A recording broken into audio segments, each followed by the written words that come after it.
وجاہدوا فی اللہ حق جہادی هو اجتباکم وما جعل علیکم فی الدین من حرج ملت ابیکم ابراہیم هو سماکم المسلمین۔ اللہ تعالیٰ کا ارشاد ہے، اللہ تعالیٰ کے دین کے لیے محنت کیا کرو جیسا محنت کرنے کا حق ہے۔ انہوں نے تمام دنیا میں اپنا پیغام پہنچانے کے لیے تم کو چن لیا ہے اور دین میں تم پر کسی طرح کی سختی نہیں کی ہے، لہذا دین کا کام آسان ہے، اور جو اسلام کے احکام تم کو دیے گئے ہیں وہ دین ابراہیمی کے مطابق ہیں، اس لیے تم اپنے باپ ابراہیم کے دین پر قائم رہو۔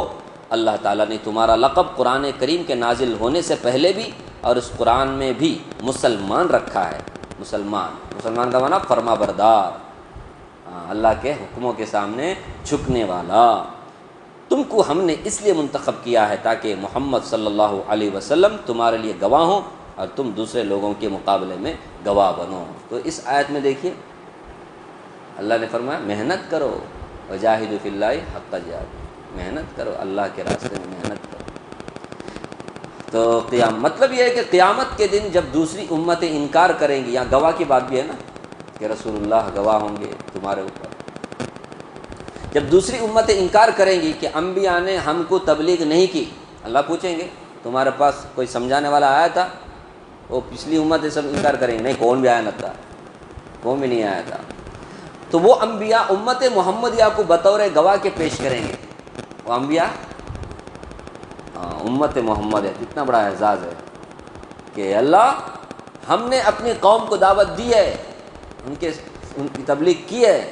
گواہ کون ہے؟ وٹنس کون ہے؟ حضرت محمد صلی اللہ علیہ وسلم کی امت ہے، بول کر امت محمدیہ کو گواہ کے طور پہ لایا جائے۔ یہ امت گواہی دے گی کہ بے شک پیغمبروں نے دعوت اور تبلیغ کی۔ جب سوال ہوگا کہ تم کو کیسے معلوم ہوا، تم تو بعد کے زمانے میں وٹنس کے لیے تو اس زمانے میں رہنا ضروری ہے نا، کیا بولتے ہیں؟ کیا کورٹ ایسا وٹنس قبول کرتا ہے کیا بعد میں ایسا آدمی کا؟ انہیں دیکھا نہیں کراچی میں، ریجیکٹ ہوتا ہے وہ، اس کا کوئی پوچھیں گے، ہاں سوال ہوگا کہ تم کو کیسے معلوم ہوا، جواب دیں گے ہم کو ہمارے نبی نے بتایا تھا صلی اللہ علیہ وسلم، اور پھر رسول اللہ صلی اللہ علیہ وسلم اپنی امت کی گواہی کے معتبر ہونے کی تصدیق فرمائیں گے۔ رسول سچے، رسول اللہ کی بات سچی، اور جو کتاب لے کے آئے قرآن وہ سچا۔ یہ وہ سچی بات ہے، سچی کتاب ہے، سچے رسول ہیں، ان کی بات ہم نے سنی، ہم نے پڑھا کہ ہر نبی نے اپنے قوم کو دعوت دی، پاس سمجھ رہے؟ یہ ہے اعزاز، اکرام، مقام مسلمانوں کا، خاص کر امت محمدیہ۔ بعض مفسرین نے آیت کا مفہوم یہ بیان کیا ہے کہ اللہ نے فرمایا ہم نے تمہیں اس لیے چن لیا ہے تاکہ رسول تم کو بتائیں اور سکھائیں، تم دوسرے لوگوں کو بتاؤ اور سکھاؤ۔ سمجھ رہے؟ اگر رسول تو نہیں آنے والے نبی، قیامت تک کوئی نبی آنے والا نہیں، تو پھر نبیوں والا کام اس امت کو کرنا ہے، امت کو ہی کرنا ہے، محنت کرنا ہے، دعوت دینا ہے، غیروں کو بھی دعوت دینا ہے، مسلمانوں کو بھی دعوت دینا ہے۔ سمجھ رہے؟ کیونکہ مسلمان بھی ایسے ہیں کہ اسلام پر پورے طور پہ عمل نہیں کرتے، نماز نہیں پڑھتے، کیسے کیسے کفریہ کام کرتے ہیں، تو ان کی اصلاح کے لیے بھی مسلمانوں کو کیا کرنا چاہیے؟ محنت کریں۔ احادیث نبویہ، اب تک تو آیتیں، اب احادیث کچھ سن لیں۔ ان معاویہ رضی اللہ عنہ قال قال رسول اللہ صلی اللہ علیہ وسلم انما انا مبلغ واللہ یہدی وانما انا قاسم واللہ یعطی۔ حضرت معاویہ رضی اللہ عنہ روایت کرتے ہیں کہ رسول اللہ صلی اللہ علیہ وسلم نے ارشاد فرمایا میں تو اللہ تعالیٰ کا پیغام لوگوں تک پہنچانے والا ہوں اور ہدایت تو اللہ ہی دیتے ہیں، میں تو مال تقسیم کرنے والا ہوں اور دینے والے، عطا کرنے والے تو اللہ ہی۔ تو کبھی زکوٰۃ، کبھی صدقہ، کبھی ہدیہ آپ صلی اللہ علیہ وسلم تقسیم کرتے تھے مسلمانوں کو۔ اللہ کے رسول فرمایا میں تقسیم کرنے والا ہوں، دینے والا اللہ۔ اسی طرح میرا کام ہدایت دینا ہے، لوگوں کو دعوت دینا ہے، بھئی یہ غلط خراب کام ہے، اس کو چھوڑو، یہ صحیح کام ہے، اس کو لو، یہ توحید ہے، یہ شرک ہے، توحید جنت کا راستہ ہے، کفر شرک یہ جہنم، میرا کام بتانے کا ہے، ہدایت دینے والا اللہ ہے۔ تو اس میں ہمارے لیے ایک سبق ہے، ہمارا کام دعوت دینا ہی ہے، کسی کو زبردستی ہدایت پہ لانا یہ ہمارا کام نہیں ہے، زبردستی نہیں ہے، اللہ ہم سے زبردستی کی باتش نہیں کریں گے. پہنچا یا نہیں پہنچا بس ہوگا. بات دینے والا اللہ ہے. جس کے دل میں طلب ہوگی اللہ اسے دیں گے، جس کے دل میں طلب نہیں اسے نہیں دیں گے. ہو گیا ختم. اور یہ سب جاننے والا اللہ ہے. ہم کسی کے دل کو پھاڑ کر کے دیکھتے ہیں کیا؟ اس میں طلب ہے، اس میں طلب نہیں، چلو طلب ہے اس کو دیں گے، جو طلب نہیں مت دیں گے. ایسا نہیں. دینے کا کام سب کو ہے. دعوت سب کو دینے کی ہے. نہیں ہم کارڈ دیتے اپنا شادی کا دیتے، کتنے لوگ نہیں آنے والے بھی رہتے ہیں ان کو بھی دیتے، لو لو آؤ آؤ. کتنے کی آتے ہیں کتنے کی نہیں بھی آتے. نہیں مثال دے ہم نے کبھی نہیں انہوں آنے والے ان کو دیں گے، انہوں نہیں آتے دینے کا نکو. کبھی ایسا نہیں کرتے. نہیں رشتے ناطے میں فرق آ جائے گا. بعد میں دینے کا دیں گے پکا معلوم آتا نہیں پھر بھی دیتے تاکہ رشتہ ناتا باقی رہے، دشمنی بڑھے نہیں، اتنے میں رہنے دے وغیرہ وغیرہ. تو اسی طرح اللہ کی طرف بلانے کی جو بات ہے، دعوت دینی ہے، دین کی دعوت دینی ہے، نماز کی دعوت دینی ہے. دینے کا دینا، مانے نہ مانے ہدایت دینے والا اللہ ہے. ہمارا کام کیا کرنا ہے؟ ہدایت. عن ابی ہریرہ رضی اللہ عنہ قال قال رسول اللہ صلی اللہ علیہ وسلم لعمہ قل لا الہ الا اللہ اشہد لک بها یوم القیامہ قال لولا ان تعیرنی قریش یقولون انما حملہ علی ذلک الجزع لاقررت بها عینک فانزل اللہ انک لا تہدی من احببت ولکن اللہ یہدی من یشاء. حضرت ابو ہریرہ رضی اللہ عنہ فرماتے ہیں کہ رسول اللہ صلی اللہ علیہ وسلم نے اپنے چچا ابو طالب سے ان کی وفات کے وقت ارشاد فرمایا، چچا لا الہ الا اللہ کہہ لیجئے تاکہ میں قیامت کے دن آپ کا گواہ بن جاؤں.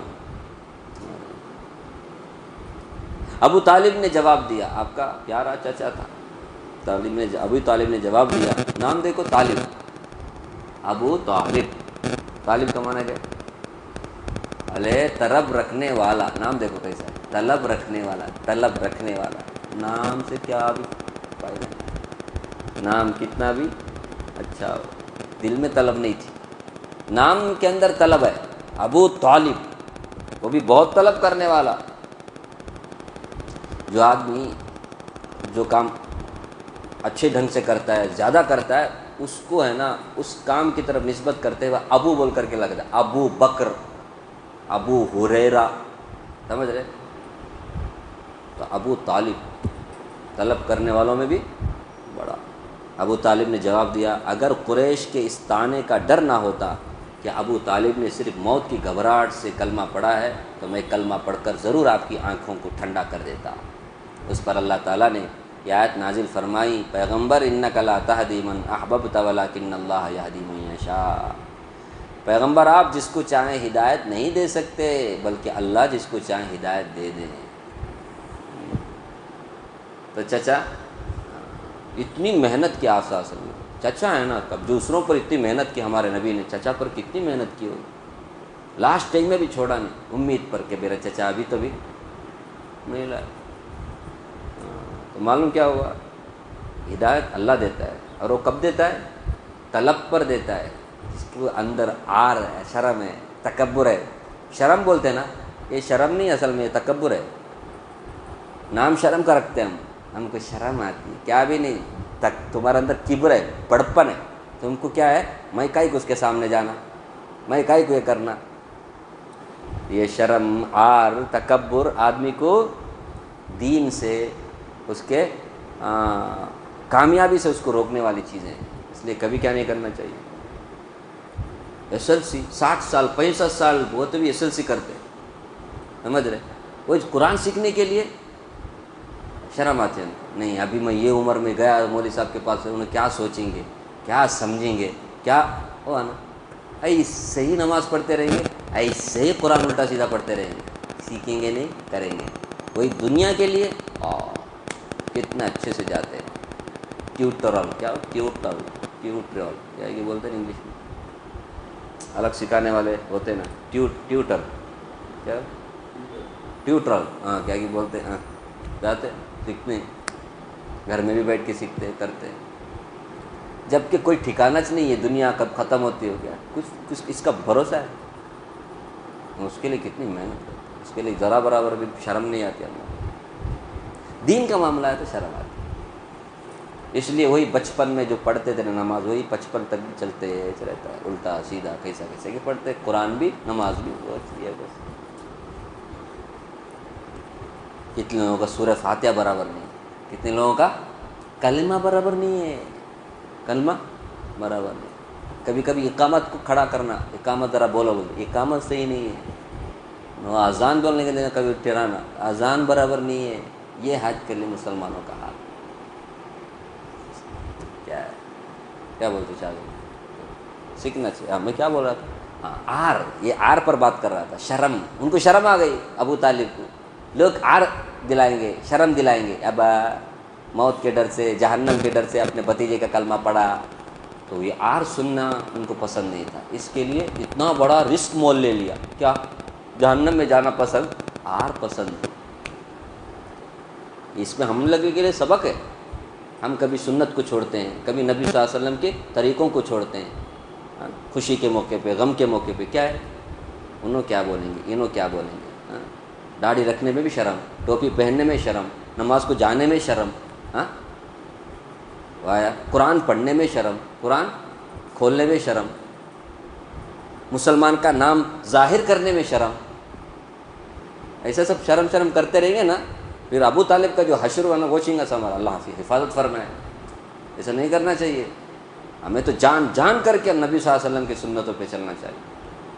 وہ مٹانا چاہتے ہیں, ہمیں باقی رکھنے کے لیے کوشش کرنا چاہیے. وہ مٹانا چاہتے کہ نہیں, ارے غیر مٹانا چاہتے ہیں, ہمیں باقی رکھنے کی محنت کرنا چاہیے. خیر,